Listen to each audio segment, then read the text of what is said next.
é uma coisa parecida. Veículos de comunicação, veículos de comunicação são todos. Todos.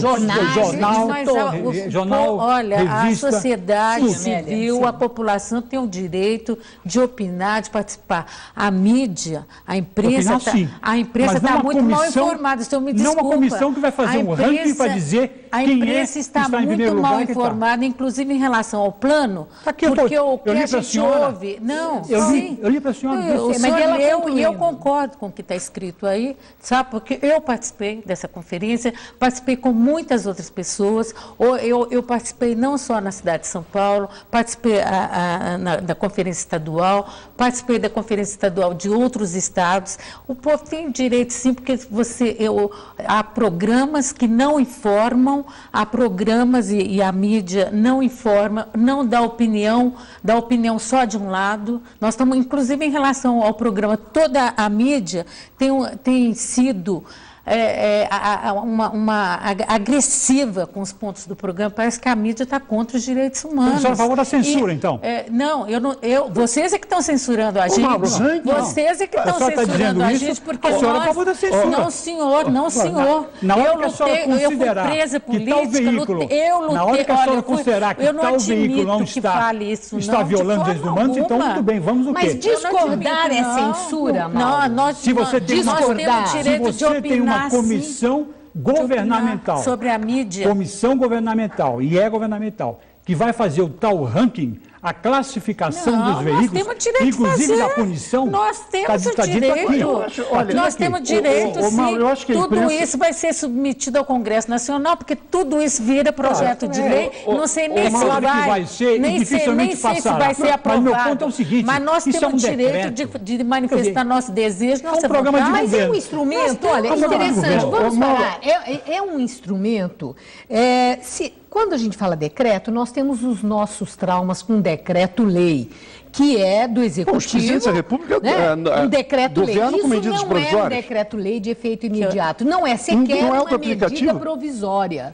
Não é uma medida provisória que já começa. Por que não fizeram um projeto de lei enviado ao Congresso Nacional? Mas porque aprovou em 27 projetos, aí é para surgir vários projetos que deverão ir ao Congresso. Isso é uma fotografia das expectativas da sociedade civil, dos debates realizados em relação à implementação de grupos da sociedade. Não, eu não sei. Quando diz que é a expectativa da sociedade, PM, participou Polícia Civil. Participou eu acho que o próprio governo, de determinados grupos, porque há entidades... Só falando junto, não, por favor. Há entidades que são contra. Há entidades que são contra. Portanto, não se pode dizer que... Entidades contra e entidades a favor. Então, não se pode dizer que isso expressa...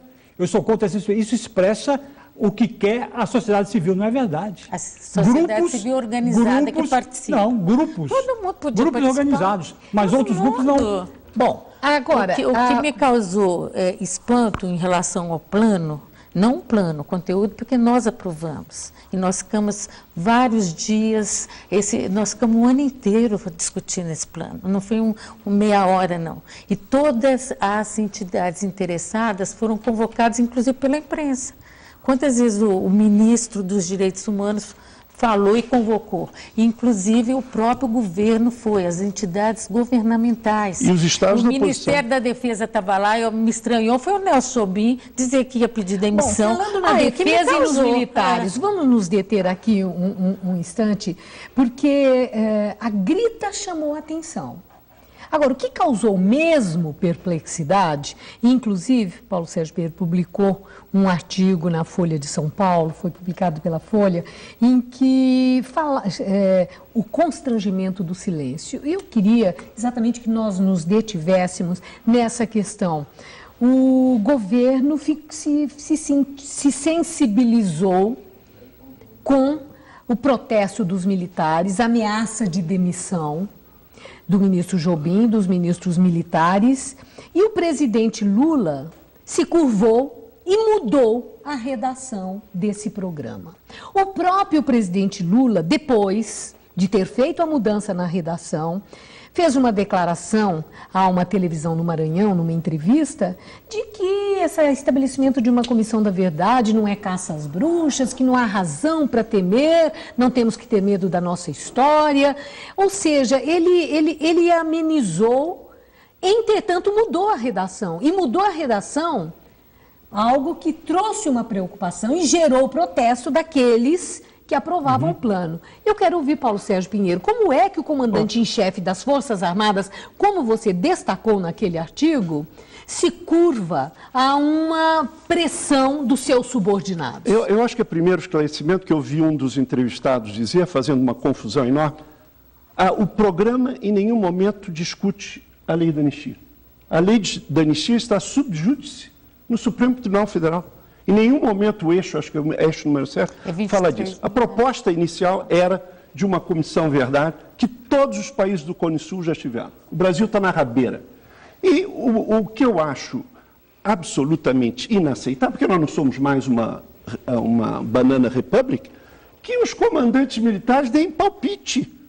Não há nenhuma democracia no mundo que os militares deem palpite, muito menos sobre uma comissão de verdade que diz respeito ao que seus antecessores fizeram. As Forças Armadas brasileiras são uma das únicas Forças Armadas em democracia no Cone Sul que prestam solidariedade, porque eles não têm nada a ver com isso hoje, mas prestam solidariedade ao bando de torturadores e os que cometeram sequestros. Mas o presidente Lula, ele ficou preocupado tanto que eu acho mudou a que redação. o presidente Lula deve ter as suas razões, e eu evidentemente não vou julgar ações do presidente da República. Mas é preocupante que ele tenha razões, que tenha ideia de temor? Absolutamente inaceitável é que comandantes militares questionem uma decisão do seu comandante-em-chefe. Os militares adoram hierarquia, eu também. Eu gosto de hierarquia. A hierarquia tem que ser respeitada. Paulo Sérgio, eu queria voltar ao que a pergunta específica da Maria Lídia, que é exatamente o seguinte. Você estava dizendo que não mexia na lei da anistia. Não, isso não está expressamente não está. Mas tem uma frase, tem uma expressão que foi retirada, que é a repressão política. Essa, eu até lembro que a gente comentou logo no Jornal da Gazeta, e essa parte vamos chegar a um acordo. Por quê? Porque as duas partes estão interessadas em chegar a um acordo. Veja bem, como disse o Bolívar Lamounier, né, ele disse que, bem, tem os dois lados. Que dois lados? Os militares que... Não, um minutinho. Essa bobajada dos dois lados... Só concluir, é claro que é uma desproporção muito grande entre o que houve de tortura, na repressão, etc., e nas violações que houve na luta armada. Mas é claro que houve também. E os militares já tinham concordado com isso, mesmo sabendo dessa desproporção. Só que aí o recuo, aquilo que a Marília falou, o recuo foi muito grande. Os militares obtiveram mais do que queriam. O recuo então, na mudança da redação do programa. Na mudança. Pois os militares obtiveram exatamente a tua indagação. Eles obtiveram mais do que eles pretendiam. Mas nós temos razões, por favor, professora Amélia, Paulo Sérgio Pinheiro, nós temos razões para ficar preocupados com esse recuo do presidente Lula em ceder à pressão dos subordinados dele, já que ele é o comandante-em-chefe, e mudar a redação, e mudando a redação, trazendo um comprometimento para o programa, já que joga muito para um futuro distante a apuração dos fatos que o programa propõe? Eu só queria mais uma notinha de rodapé para o Mauro, concordando com ele, que realmente essa decisão é um retrocesso em relação à lei dos desaparecidos, a proposta e depois sancionada pelo presidente Fernando Henrique, que reconhece o Estado brasileiro durante a ditadura como responsável por essa repressão política. Agora a gente não pode nem mais falar. Ficou vago completamente. Longo, desde 1946. Violação de direitos. Até 85. E outra coisa, o outro lado foi torturado, sequestrado, desaparecido e assassinado. E além do mais, entre 64 e 1985 foram condenadas 2.828 pessoas. Apenas entre 4 e 10 anos. E bom número delas. Essa questão, quer dizer, essa questão do outro lado, não tem esse negócio dos dois lados. Tem um bando de pessoas que cometeram violações do direito, crimes contra a humanidade e violações contra os direitos humanos, sendo funcionários do Estado.